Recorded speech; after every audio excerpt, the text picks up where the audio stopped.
Everyone who thirsts, come to the waters. And you that have no money, come buy and eat.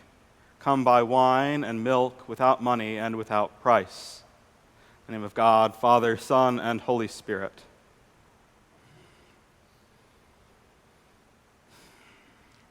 Each Tuesday afternoon, the often quiet building of Trinity United Methodist Church in the Highland Heights neighborhood of Nashville begins to buzz with activity. The floors are swept, long rectangular folding tables and metal folding chairs are taken out of storage closets and set up in 4 long rows in the parish hall. Volunteers set out tablecloths and place settings and brew gallons of sweet tea. In the kitchen, food is cooked, or food that was dropped off is reheated and put into catering trays. And depending on what week it is, a small group might be gathering at a grill just outside the door to cook an almost comical amount of hot dogs and hamburgers. The whole operation is lovingly overseen by Nate, a bearded man about my height with a shaved head and an infectious smile. And if the weather is nice enough and preparations are far enough along, a frisbee might be seen flying through the air in the yard outside of the church. A little before 6 in the evening, others start to show up. Some of them are members of Trinity, but they are in the distinct minority. Some have just gotten off work, and others are looking forward to their first real meal of the day. From the outside, it's easy to mistake what happens at Trinity at 6 o'clock on Tuesdays for a church feeding ministry. And in part, it is that. But to assume that that's all that it is to miss something essential.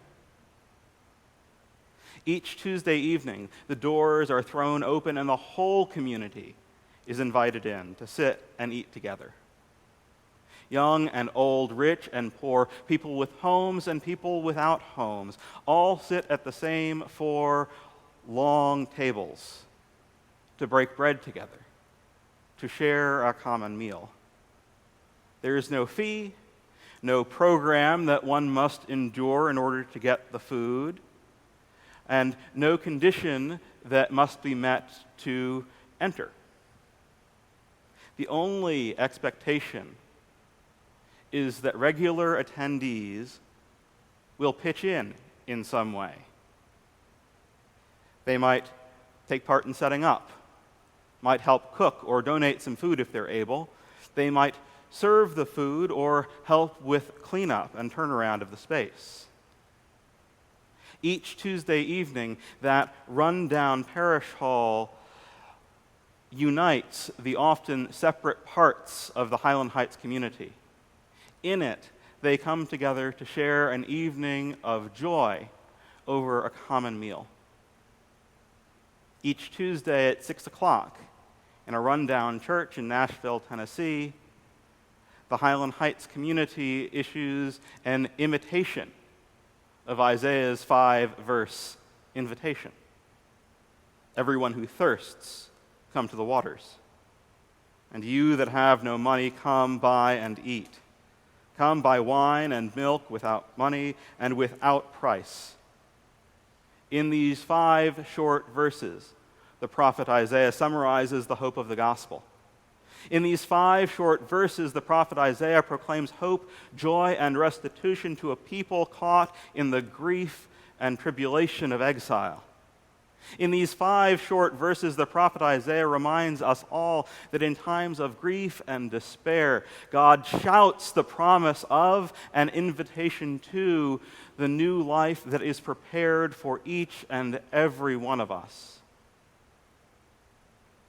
These 5 short verses are part of a much longer message of hope that was proclaimed first to a people who had been exiled in Babylon, exiled for a generation, a people whose parents had been young children when they were taken from their homeland, a people who had little hope of returning to a land that they had never known themselves, that they had known only in story. They are promised both a future restoration and new life, abundant life now, while they are still in exile.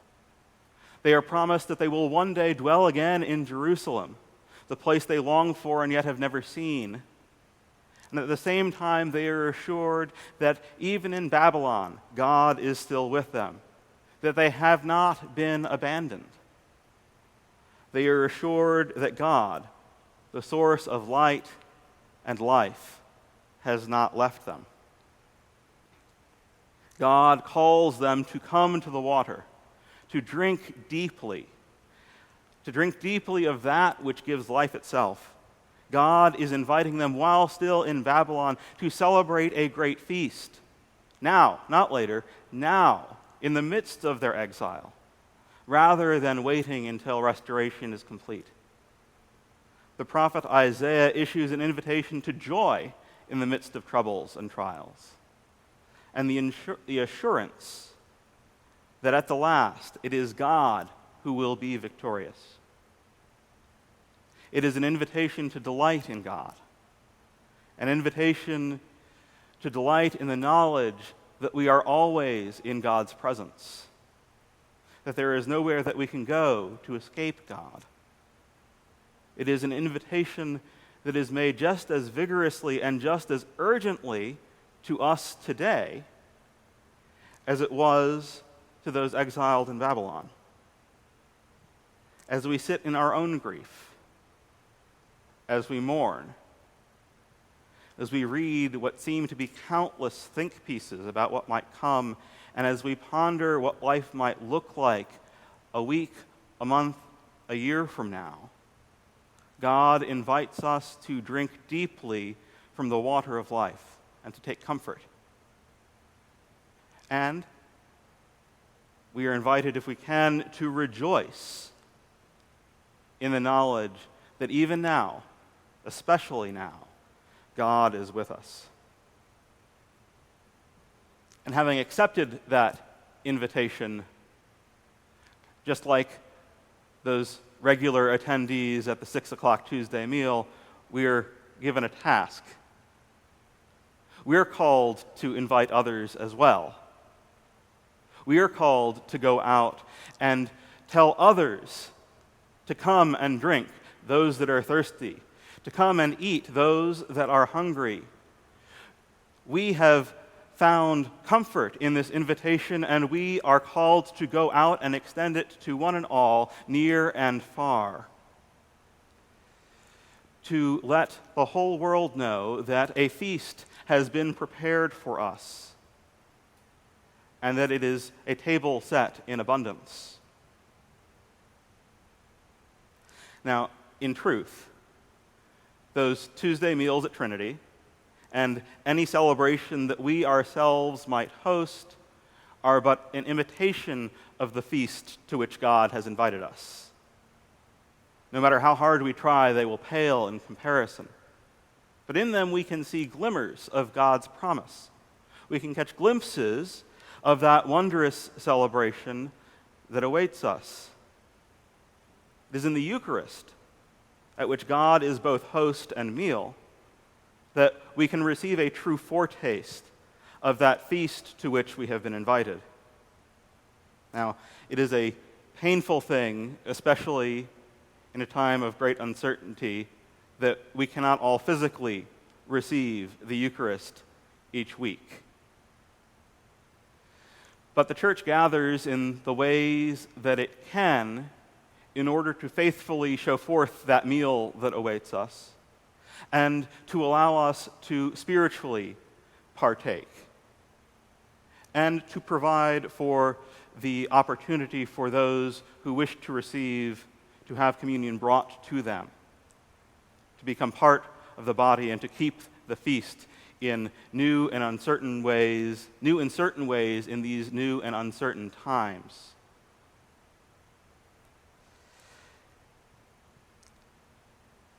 The poem in the introit before the service today by George Herbert does a beautiful job of bridging the banquet and invitation made by the prophet Isaiah and the invitation that we hear each week to communion. George Herbert wrote it as an extended meditation on the words of the liturgy. But I think it speaks to us especially today as we are sitting in our own exiles, sitting in a place where we might be unable to accept this wonderful invitation in ways that we are used to. Come ye hither all, whose taste is your waste. Save your cost and mend your fare. God is here prepared and dressed, and the feast, God in whom all dainties are. Come ye hither all, whom joy doth destroy, while ye graze without your bounds. Here is joy that drowneth quite your delight, as a flood the lower grounds. Come ye hither all, whose love is your dove, and exalts you to the sky. Here is love, which having breath even in death, after death can never die. Lord, I have invited all, and I shall still invite, still call to thee, for it seems but just and right in my sight, where all is, there all should be. My friends, we have been invited to a great feast.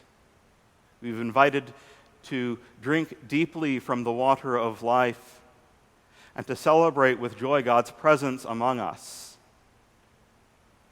And we are invited still to invite all.